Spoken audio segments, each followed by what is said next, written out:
hard to believe from the year 2000 till 2022, there have been nearly 300 comic book movie adaptations. This number includes movies made outside of the United States, but doesn't include television and streaming adaptations. It's like you can't throw a rock without hitting a superhero movie these days. But in the 90s, we weren't spoiled with seeing our favorite superheroes on the big screen. Sure, you had the big DC hitters like Batman and Steel? There were a rash of, I suppose, decent indie-based superhero movies like Tank Girl and Spawn, and of course the cinematic masterpiece Ninja Turtles. And I'm serious, that movie is perfect. I will fight anyone who says otherwise. And I thought insurance salesmen were pushy. But noticeably absent in the cinematic sphere of entertainment was Marvel. We all like to think of Marvel as this mega powerhouse nowadays, but there was a time when Marvel was struggling financially. And I'm not talking about, hey, we filmed this Captain America movie, but missed the theatrical release that was supposed to coincide with the 50th anniversary of the creation of the character, and it doesn't premiere for another 2 years, and it's straight to video and cable television. Oops. Which totally happened. I'm talking about Marvel Entertainment being hundreds of millions of dollars in debt. No matter how many hologram-covered comics they sold, how extreme their characters were, or how big their pouches got, nothing was going to save them from the impending bankruptcy. It's understandable that during the 90s we weren't going to see many Marvel movies due to financial instability, but that didn't stop them from trying. Like the aforementioned Captain America movie, Marvel had given the green light to create and never release a Fantastic Four film,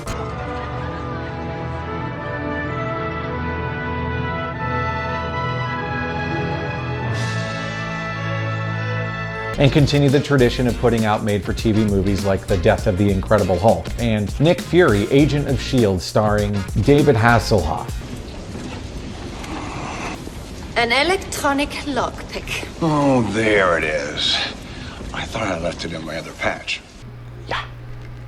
I know for me, I always wanted an X-Men movie in the 90s. I even wrote a shitty script based on what I thought would be a cool adaptation. The only things I remember was Magneto would be traveling across the ocean set to Marilyn Manson's rendition of Sweet Dreams.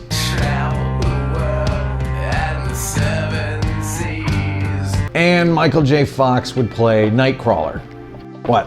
You know you would watch that. We wouldn't get an X-Men movie till the turn of the century, and noticeably absent was Michael J. Fox as Nightcrawler, but most people don't even realize that we actually did have an X-Men movie in the 90s. Now, it's not the widely recognized X-Men team most of us know. This was Generation X. Generation X as a team weren't really widely known in the comic book community. Well, I guess that isn't completely true. Many members of Generation X debuted during the Phalanx Covenant storyline, a crossover spanning across multiple X-Men related comic books in the summer of 1994. Crossover events were huge in the 90s.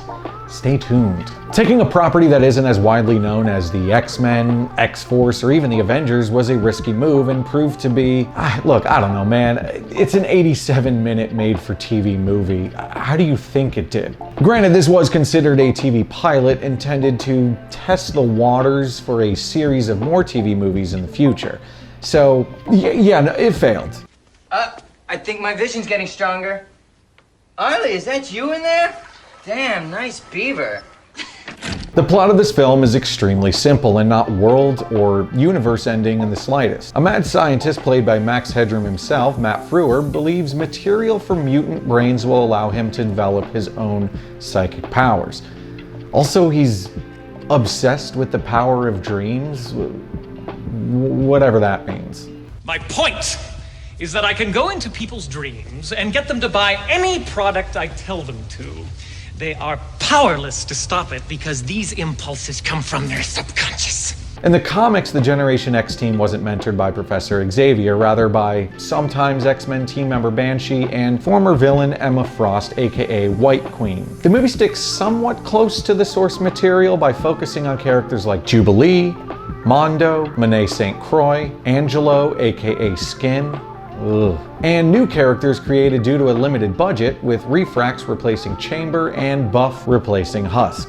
The thought was several characters' powers were going to be too expensive, and let's face it, it's the 90s and it would have looked just goofy as hell. Speaking of powers, let's break down this edgy new team of heroes. Banshee possesses a sonic scream capable of harming enemies' auditory systems and causing physical vibrations. It's thankfully less annoying than the X-Men animated TV show. Emma Frost has telepathic abilities, which is used for some comedic moments in the film. Can I help you? Officers Hootie and Blowfish with the Bureau of Mutant Affairs. We're here to transport the mutant to a rehabilitation center. Officers Hootie and Blowfish from Mutant Affairs. Here to transfer mutant. But her other powers, like her diamond form, aren't even touched, and instead there's a lot of wind? And I don't know, is that lightning? Jubilee is pretty accurately portrayed, minus her Chinese-American heritage. She does shoot fireworks out of her hands, loves playing video games, and has a snarky teenage attitude. But I'm a bad girl, and I've got some nasty mutant tricks, so just back off. Also, she drops a few F-bombs, which is a little jarring and an interesting creative choice. I cosmically shit my fucking pants. Angelo Espinosa, aka Skin, has the ability to stretch his skin, which will never look good on film. I don't care what year it is, it just always looks so gross and unnerving. Dermal flexibility manipulation. His skin stretches. Your skin stretches? For what? Monet's list of powers is a long one, but in the comics she is considered a sort of catch-all representation of attributes like I'm immune to all known viral and bacterial entities. I have level 8 invincibility, including high dynamic thermal repulsion. But in this movie, she's just a generic strong mutant. Don't break a nail, okay, beautiful?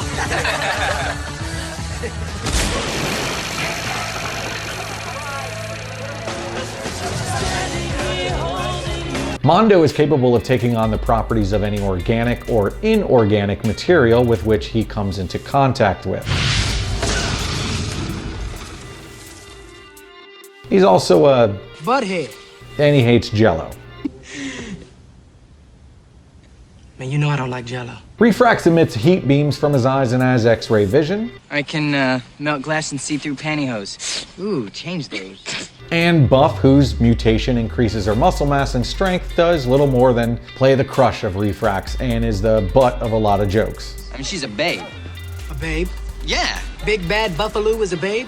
Man, she scared the pimples off a football player's butt. I understand in a made-for-TV movie that your options for showing superheroes doing superhero things is going to be limited, but there isn't a whole lot of that here. Outside of a few moments, mainly at the end of the third act, which is comical, there's nothing here. And Skin defeats the bad guy in the end with a big old hug.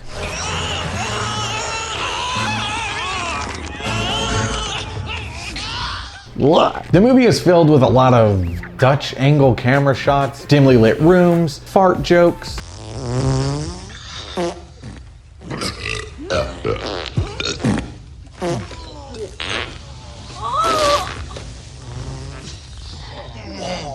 You can really feel like this is the budget X-Men. I mean, the X-Men get the Blackbird and cool cars. Generation X gets a 1979 GMC Suburban. Honestly, there isn't really that much to this movie. As quickly as it came, it disappeared. It's not a bad movie exactly, it just sort of exists. Like me. It's entertaining and most definitely a time capsule of the 90s. Are you really gonna take off? Uh-huh. Home sucks, man. Freedom rocks. It really doesn't push any cinematic boundaries, but then again, it really wasn't meant to. Remember, superhero movies were very hit or miss back then, and let's face it, they were mostly misses. There is something here though, and I mean, it's the bare bones of what future team-up superhero movies could look like, and you could see what they were trying to achieve, but it's just, I don't know, it's so off-putting sometimes. You been circumcised? For all their effort in trying to create a small-scale movie universe, Marvel did the best with what they had at the time. You gotta give them credit for trying new things, and honestly, I wonder how different the Marvel Cinematic Universe would look today had a film like Generation X succeeded. It's likely we will never see all of the members of Generation X make their debut in the MCU, as the series was canceled in 2001. The members have shown up in various comics over the years, although it's doubtful that Marvel will use the source material as an inspiration.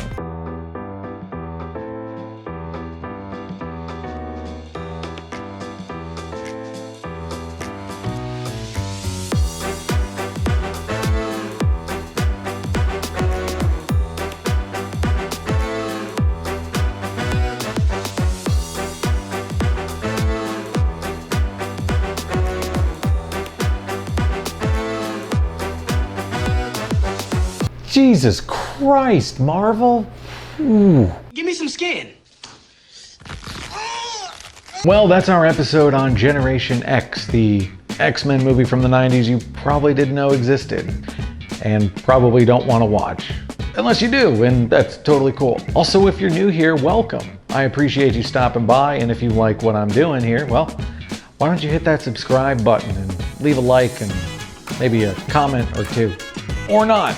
You can do whatever you want. It's totally cool with me. Thanks again for checking out this week's episode of I Miss the 90s. I'm your host, Mike O'Connor. Later, buttheads.